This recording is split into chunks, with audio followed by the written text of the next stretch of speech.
And if you drive around D.C., as I just did on my way here, you don't see a lot of people in D.C. It might be 10, 20,000 folks here, but it's nowhere near the hundreds of thousands. And it's not also quite as cold as people projected. It's 28 degrees in my car on the way here. So, so I think it's kind of interesting. Just want to note here, you see the Clintons walking in, taking their seats. As we speak, again, greeting everyone as they walk into the room. I did want to just touch on this real quickly. You know, President Biden, former President Biden, now in his farewell address to the nation, warned that American democracy was sliding into an oligarchy of tech billionaires. And, you know, when you let that sink in and then you see who is here in the crowd, do either of you want to pick up on that or expand on that? Well, we have been becoming an oligarchy and a plutocracy. And one of the words that was used in the 19th century that's been revived now is the word kakistocracy. That means a government by the worst people. Right. And if you look at Linda McMahon in charge of the Department of Education, I mean, you could go through the streets and try to find somebody less competent, and you might not be able to.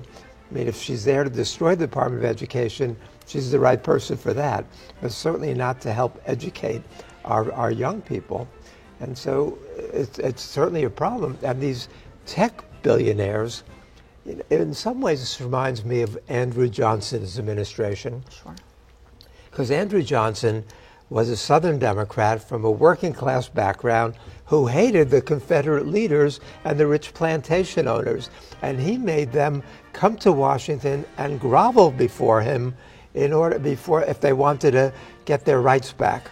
And in some ways, these guys are going down there and groveling toward Trump. Well, you think, you know, when you think of yesterday's rally, so we saw, here comes Barack Obama entering into the rotunda again, notably absent his wife Michelle Obama, but he takes his place there with the former presidents and first ladies. I thought back to the rally yesterday, and, you know, President-elect J.D. Vance was in the arena.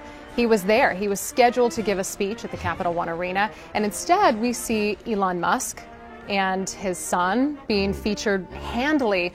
What was your take on that? What came to mind when you saw that?